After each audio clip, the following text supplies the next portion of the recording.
From his Central Texas Command Center, deep behind enemy lines, the information war continues.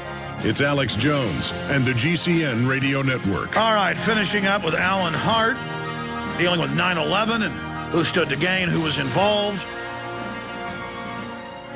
We're finishing up our discussion with him, and then Bob Chapman of the internationalforecaster.com is going to be joining us. You were talking about the former British Prime Minister who you were having dinner with many years ago, and this was back in the 70s then, because that's when he was Prime Minister. Yeah. And he said, "I'm afraid of a police state." And then we saw that modern police state grow in England, and now that exact system that's been beta tested there is going in worldwide. We learned Google is really an NSA front. They're spying on everything. They've got predictive programming systems that they call basically crystal balls, where they can basically predict the future of what masses of people are going to do.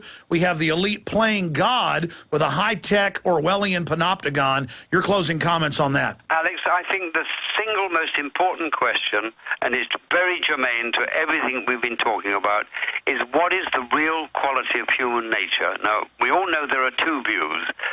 The pessimistic view says we human individuals are on balance inherently, unchangeably short-sighted, selfish and stupid. Now that's the view of politicians because they need it to be that view.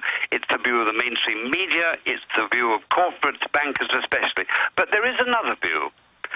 The other view is that put into words by my favorite philosopher, who happens to be an American, John Dewey. Are you familiar with his work, Alex? Sure. Tell folks his quote. Well, John Dewey wrote sometime in the 1920s, 30s. Now, incidentally, I had this view myself before I knew it was his.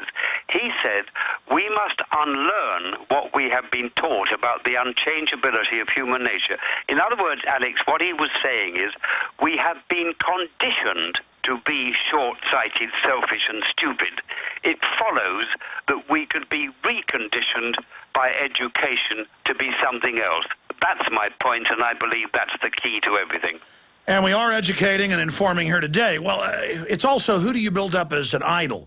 Inventors, trailblazers, scientists, people who make self-sacrifice, or movie stars, Lindsay Lohan, what's the new drug she's on? So they've taken the weaker elements of humanity and focused on it in a feedback loop by design in their own documents to debase society. The Romans 2,000 years ago were doing this, and as they got more decadent, the more games, the more bread and circus, the more dehumanization.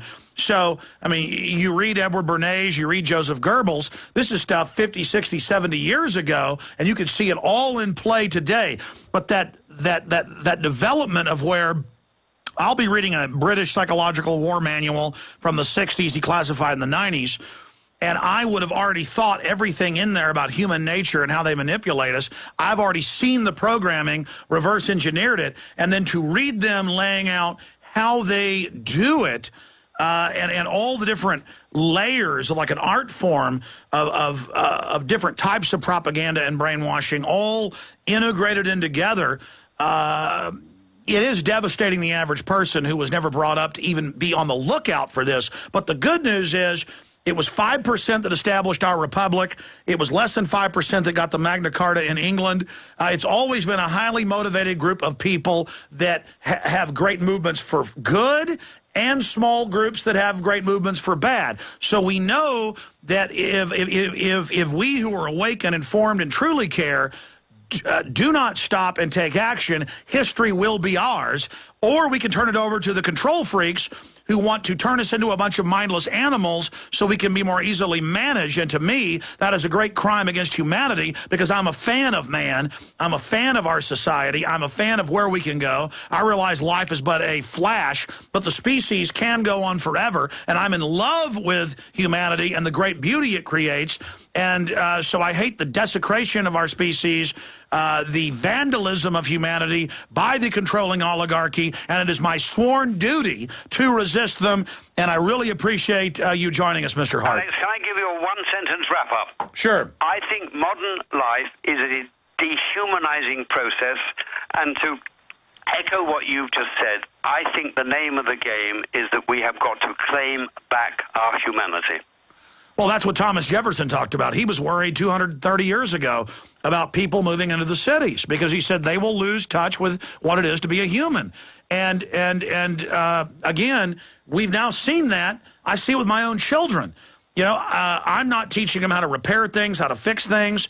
I know less than my dad knew. He knows less than his father knew. And who was the philosopher that said, and then I want you to close commenting on this. I look forward to having you back on. We appreciate your time. That adversity, makes wonderful, powerful, dynamic people, and decadence, lots of largesse and makes monsters. I mean, I butcher the quote, but adversity, makes men. Decadence makes monsters, but I think we're in this process, but it's the first time in history we have a scientific elite that other dictators and people have instinctively understood manipulation. These guys have graphed it all out and compartmentalized it all, and they brag about it, and it's so cold-blooded. Well, I can tell you, Alex, in another sentence about adversity. 8 years ago, I had a stroke. It left me speechless and it paralyzed all my limbs. But I was told by my consultants to apply my mind and make my neurons in my brain form new connections. You can triumph. You can come out of adversity even stronger. Well, God bless you. Thanks for coming on today, and it's good to have you, as you said, being part of this growing society of truth. God bless you. Look forward to doing some more, Alex. Take care. Take care. Appreciate him spending time with us. Bob Chapman, again, I apologize for having you hold a few minutes, but I know you've told me you don't mind when we have a guest on like that. For those that want to read the article, it says, top construction firm WTC destroyed by controlled demolition. A top former BBC reporter saying day one, they knew it was an inside job. Bob Chapman, what do you make of that? I hadn't heard that. Did it just come out? Yeah, it just came out. No, I don't have any comment because I haven't read into it at all. What about the overall... What I would like to say is that was a wonderful guest, and I hope you have him on again soon. He understands what it's all about. I just found the Victor Hugo quote, a French philosopher, adversity makes men and prosperity makes monsters. And that's absolutely true. But also, there's another Victor Hugo quote I really love, and that is, there is no army that can stop an idea whose time has come. Bob Chapman. And that's for sure. And that was right around the French Revolution, I'm sure.